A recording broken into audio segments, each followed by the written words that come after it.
इस वक्त की बड़ी खबर रीवा से है, जहां रीवा जिला न्यायालय के न्यायाधीश संतोष कुमार तिवारी की अदालत ने हत्या के प्रयास के अपराध में 3 आरोपियों को 3-3 वर्ष की सजा और 2000 रुपए के आर्थिक दंड से दंडित किया है। शासन की तरफ से मामले की पैरवी अतिरिक्त लोक अभियोजक डीएन मिश्रा ने की और समझौता करने का आवेदन देने के बाद भी दोषियों को सजा दिलवाने में सफल हुए। पूरी घटना के संबंध में लोक अभियोजक डीएन मिश्रा ने बताया कि रायपुर करचुलियान थाना क्षेत्र के बुढ़िया निवासी दिलीप सेन के साथ 21/9/2017 को परिवार के ही रंजीत सेन, सावित्री सेन और सुजीत सेन ने गाली गलौज करते हुए हत्या का प्रयास किया था, जिसकी एफआईआर रायपुर करचुलियान थाने में दर्ज की गई थी। उक्त प्रकरण का चालान 28 मार्च 2018 को पेश किया गया था। चालान संतोष बघेल के न्यायालय में पेश हुआ, जो हस्तांतरित होकर न्यायाधीश संतोष कुमार तिवारी के न्यायालय में पहुंचा, जहां 14 गवाहों के बयान दर्ज किए गए। सबसे बड़ी बात यह रही कि इस दौरान आरोपी और पीड़ित के बीच समझौते का भी आवेदन दिया गया, जिस पर न्यायालय ने धारा 294, 323, 324, 506 के मामले में समझौता माना, लेकिन हत्या के प्रयास मामले में तीनों आरोपियों को 3-3 वर्ष की सजा और 2000 रुपए के आर्थिक दंड की सजा सुनाई गई। आर्थिक दंड की राशि न जमा करने पर तीनों आरोपियों को 3-3 माह की अतिरिक्त सजा भुगतनी पड़ेगी।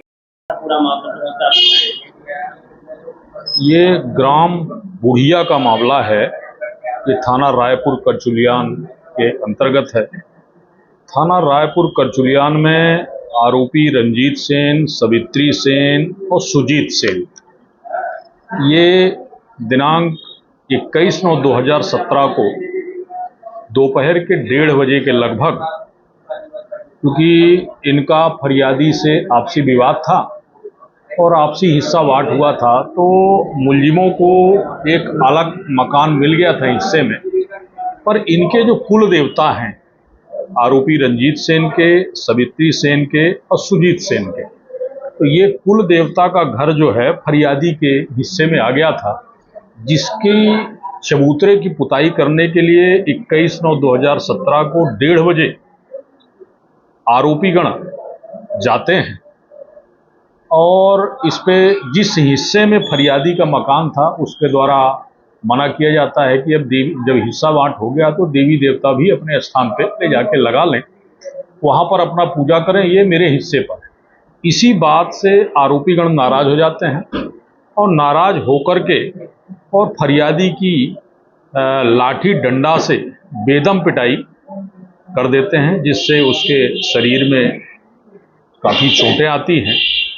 और इसके बाद वो थाना रायपुर करचुलियान फरियादी पहुंचता है। थाना रायपुर करचुलियान में पुलिस के द्वारा उसकी स्थिति को जब देखा तो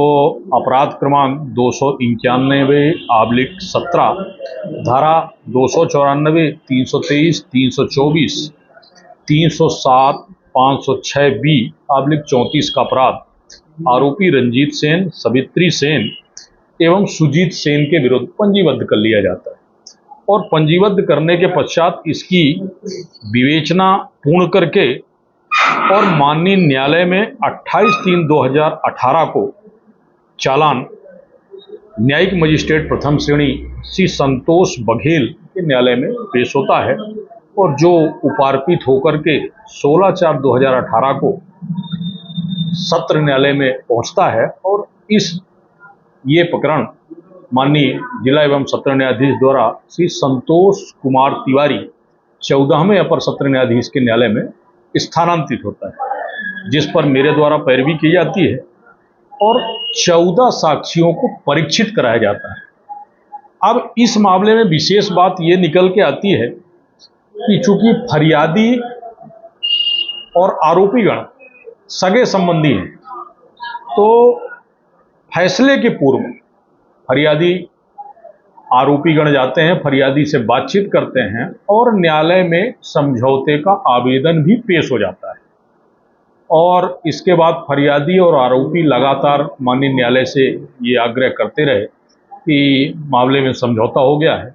अब इस प्रकरण को समाप्त कर दिया जाए। तो जो इस पे समझौते योग्य धारा थी 294, 323, 324 और 506B, इस पर माननीय न्यायालय के द्वारा समझौता कर दिया गया और इस पर आरोपी गणों को दोषमुक्त कर दिया गया। लेकिन इस पर धारा 307 भी लगी हुई थी, जिस पर माननीय न्यायालय ने तीनों लोगों को दोषी पाया और आरोपी रंजीत सेन, सावित्री सेन और सुजीत सेन को धारा 307 में 3 वर्ष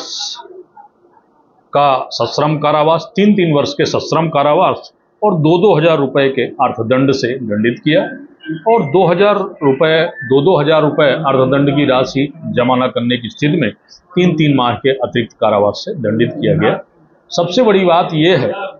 इस प्रकरण में जो सवित्री सेन थी वो 75 वर्ष की महिला थी। उस पर अब चूंकि समझौता भी हो गया था तो इस पे तो धारा 307 में 10 वर्ष की सजा देने का प्रावधान है और माननीय न्यायालय समझौता के आधार पर और बहुत सारे साइटेशन भी है, न्यायालय लेबुरल हुई और 3-3 वर्ष का दंड से दंडित किया।